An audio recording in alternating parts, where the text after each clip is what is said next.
പ്രിയപ്പെട്ട കുട്ടികളെ, അടുത്തതായി ആറാമത്തെ ചാപ്റ്റർ ആയിട്ടുള്ള മാനത്തേക്ക് എന്നുള്ള പാഠഭാഗത്തിലെ പ്രധാന വസ്തുതകളാണ് പറയുന്നത്. ജ്വലിക്കുന്ന ആകാശഗോളങ്ങളെ നക്ഷത്രങ്ങൾ എന്ന് പറയുന്നു. ഒരു നിശ്ചിത പാതയിലൂടെ സൂര്യനെ വലം വയ്ക്കുന്ന ആകാശഗോളങ്ങളെ ഗ്രഹങ്ങൾ എന്ന് പറയുന്നു. ഏറ്റവും വലിയ ഗ്രഹം വ്യാഴം, ഏറ്റവും ചെറിയ ഗ്രഹം ബുധൻ. ഇനി ഗ്രഹങ്ങളെ വലം വയ്ക്കുന്ന ആകാശഗോളങ്ങളെ ഉപഗ്രഹങ്ങൾ എന്ന് പറയുന്നു. ഭൂമിയുടെ ഉപഗ്രഹമാണ് ചന്ദ്രൻ. ഭൂമിക്ക് രണ്ട് തരത്തിലുള്ള ചലനങ്ങളുണ്ട്. ഭൂമി സ്വയം കറങ്ങുന്നതിനെ ഭ്രമണം എന്ന് പറയുന്നു. ഭൂമി ഭ്രമണത്തിനെടുക്കുന്ന സമയം 24 മണിക്കൂർ അല്ലെങ്കിൽ ഒരു ദിവസമാണ്. അടുത്ത ഭൂമി ഭ്രമണം ചെയ്യുന്നതിന്റെ ഫലമായാണ് രാവും പകലും ഉണ്ടാവുന്നത്. ഭൂമി സൂര്യനെ ചുറ്റി കറങ്ങുന്നതിനെ പരിക്രമണം എന്ന് പറയുന്നു. ഭൂമി പരിക്രമണത്തിനെടുക്കുന്ന സമയം 365 ദിവസം അല്ലെങ്കിൽ ഒരു വർഷമാണ്. ഋതുക്കൾ ഉണ്ടാവാനുള്ള കാരണം പരിക്രമണമാണ്. ഓക്കെ, അടുത്തത്, ചില ദിവസങ്ങളിൽ ചന്ദ്രനെ മുഴുവനായി കാണാൻ കഴിയുന്നു. അങ്ങനെ ചന്ദ്രനെ മുഴുവനായി കാണുന്ന ദിവസമാണ് പൗർണമി അല്ലെങ്കിൽ വെളുത്ത വാവ്. ഇനി ചന്ദ്രനെ തീരെ കാണാത്ത ദിവസമാണ് കറുത്ത വാവ് അല്ലെങ്കിൽ അമാവാസി.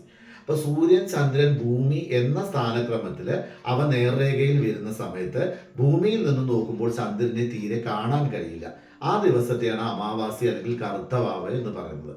ഇനി സൂര്യൻ, ഭൂമി, ചന്ദ്രൻ എന്ന സ്ഥാനക്രമത്തിൽ അവ നേർരേഖയിൽ വരുന്ന സമയത്ത് ഭൂമിയിൽ നിന്ന് നോക്കുമ്പോൾ ചന്ദ്രനെ മുഴുവനായി കാണാൻ കഴിയുന്നു. ആ ദിവസത്തെ പൗർണമി അല്ലെങ്കിൽ വെളുത്ത വാവ് എന്നാണ് പറയുന്നത്. ഓക്കെ, അടുത്തതായി നമ്മൾ അതിൽ പഠിക്കേണ്ടത് ഇന്ത്യയുടെ ആദ്യത്തെ ചാന്ദ്ര ദൗത്യമാണ് ചാന്ദ്രയാൻ 1.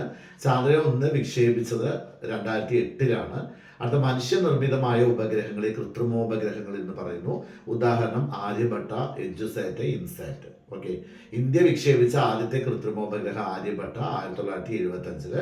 അടുത്ത കൃത്രിമോപഗ്രഹങ്ങൾ കൊണ്ടുള്ള പ്രയോജനങ്ങൾ: വാർത്താവിനിമയം, ഗതാഗതം, കാലാവസ്ഥാ പ്രവചനം, വിദ്യാഭ്യാസ ആവശ്യങ്ങൾ, അതുപോലെ തന്നെ സമുദ്ര പഠനം.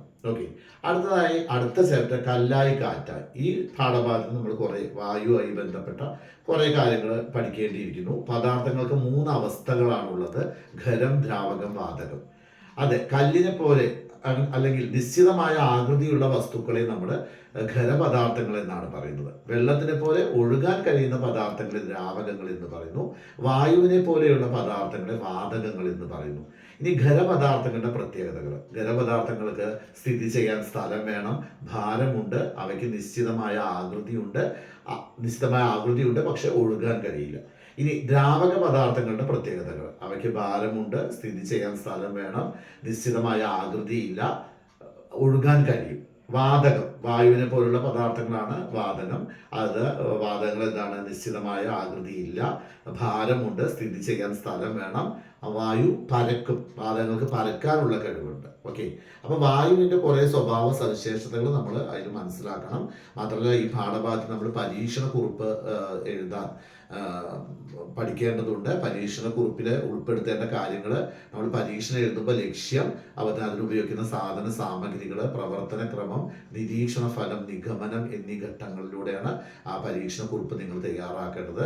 അടുത്ത, ചലിക്കുന്ന വായുവിനെ കാറ്റ് എന്ന് പറയുന്നു.